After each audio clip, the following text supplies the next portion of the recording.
Hello everyone, perkenalkan saya Dinda Gata Putri Enika, berasal dari 2ED3 Teknik Kimia Politeknik Negeri Malang. Di sini saya akan menjelaskan penentuan fungsi hantar sistem berpengendali dengan alat pengendali aras.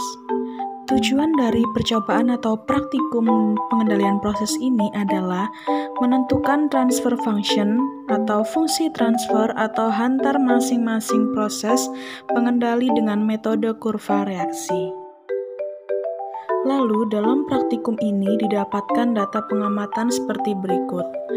Ada didapatkan waktu atau T dalam satuan sekon dan persen PV. Ada juga persen PO sama dengan 40%, lalu persen PO2 sama dengan 60%, lalu persen PV1 sama dengan 19,84%, dan PV2 sama dengan 46,49%. Dan untuk delta persen PO sama dengan 20, dan delta persen PV sama dengan 26,65. Selanjutnya, saya akan menjelaskan grafik persen PV terhadap waktu. Tetapi, dalam menggambar grafik persen PV terhadap waktu ini memiliki beberapa metode. Ada metode 1, metode 2, dan metode 3. Untuk yang pertama, saya akan menjelaskan grafik persen PV terhadap waktu untuk metode 1. Jadi, untuk membuat grafik tersebut dapat dimulai dengan mengambil data hasil pengamatan untuk sumbu X berisi waktu dalam satuan sekon, lalu untuk sumbu Y berisi persen VW. Lalu, didapatkan garis seperti berikut. Lalu, setelah itu dilanjutkan dengan membuat grafik horizontal dimulai dari persen PV1 yaitu 19,84 dan persen PV2 yaitu dimulai 46,49. Lalu selanjutnya ditarik garis yang dimulai sejajar dari persen PV1 menuju persen PV2. Garis singgung inilah yang menentukan nilai tau. Lalu selanjutnya kita bisa mencari nilai Kp, tau, dan tau D. Untuk yang pertama yaitu Kp atau gain proses, yaitu bilangan yang menyatakan perbandingan antara perubahan output atau PV yang terjadi atas suatu perubahan input atau MV. Lalu yang kedua yaitu tau atau time constant. Tau adalah waktu yang dicapai respon pada 63,2% dari kondisi steady state. Lalu yang terakhir yaitu tau D.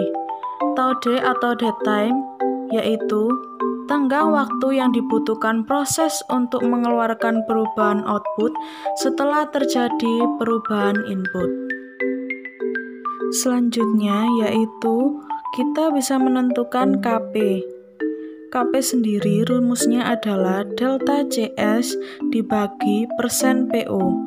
Untuk delta CS sendiri yaitu rumusnya persen PV2 dikurangi persen PV1. Setelah itu didapatkan yaitu delta CS sebesar 26,65.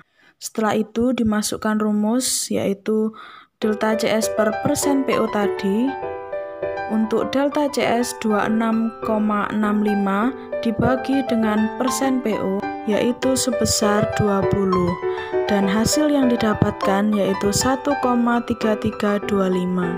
Lalu untuk taunya kan sudah diperoleh dari garis singgung tadi yaitu sebesar 123. Dan untuk tau D-nya tidak ada. Selanjutnya, kita akan menentukan fungsi transfer berdasarkan nilai yang diperoleh pada poin di atas tadi. Fungsi transfer sendiri merupakan atau GS, yaitu suatu nilai dari transfer function atau fungsi transfer pada kotak proses dan FCE. Yang rumusnya seperti berikut. GS sama dengan K plus tau S plus 1. Lalu dimasukkan nilai K-nya yaitu 1,3325 per taunya tadi yaitu 123 atau 123 S per 1. Untuk selanjutnya, saya akan menjelaskan grafik persen PV terhadap waktu untuk metode yang kedua. Sebenarnya grafik di metode kedua ini sama saja dengan grafik metode pertama, tetapi hanya saja ada yang membedakan adalah adanya garis titik potong yang digunakan untuk menentukan nilai tau dari metode 2 ini. Selanjutnya sama seperti tadi, kita akan menentukan nilai Kp, tau, dan tau D. Untuk menentukan nilai Kp, rumusnya masih sama seperti yang metode pertama, yaitu delta CS dibagi persen PO, yang hasilnya juga masih sama, yaitu sebesar 1,3325. Lalu untuk taunya dapat dilihat dari garis singgung yang telah didapatkan tadi, yaitu sebesar 120.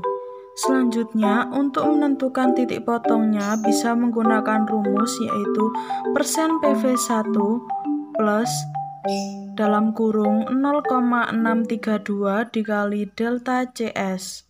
Untuk persen PV1-nya sudah diketahui yaitu 19,84, tinggal kita masukkan ke dalam rumus, lalu ditambah dengan 0,632, lalu dikali delta CS.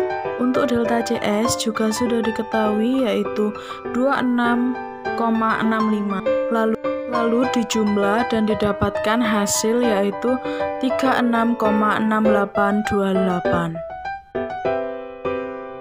Selanjutnya, kita juga akan menentukan fungsi transfer berdasarkan nilai yang diperoleh pada data di atas tadi.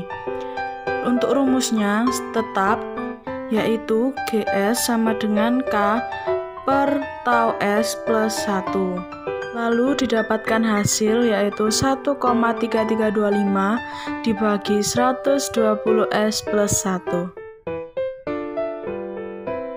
Selanjutnya yaitu grafik persen PV terhadap waktu untuk metode yang ketiga. Perbedaan dari metode 1 dan metode 2 yaitu pada grafik ada nilai tau D dan tau yang berbeda. Dari grafik yang telah dibuat didapatkan nilai T1 dan T2.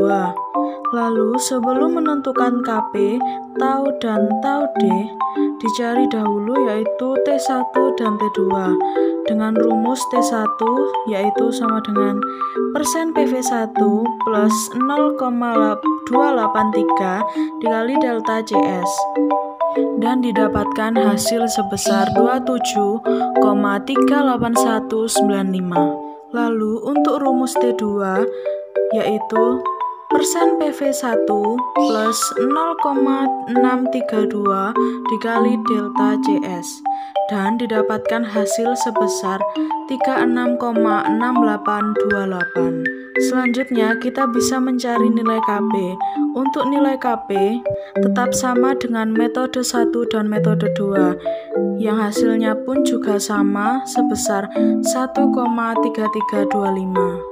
Lalu untuk mencari taunya yaitu dengan rumus 3/2 dalam kurung T2 dikurangi T1 dan didapatkan hasil yaitu sebesar 13,951275. Dan untuk mencari tau D rumusnya yaitu T2 dikurangi tau dan didapatkan hasil sebesar 22,731525. Dan yang terakhir yaitu mencari fungsi transfer berdasarkan nilai yang diperoleh pada poin di atas. Untuk rumus fungsi transfer tersebut juga masih tetap sama dengan metode 1 dan metode 2, yaitu GS sama dengan K plus tau S plus 1. Dan didapatkan hasil yaitu 1,3325 per 13,951275 S plus 1. Demikianlah presentasi dari saya, semoga dapat bermanfaat. Terima kasih.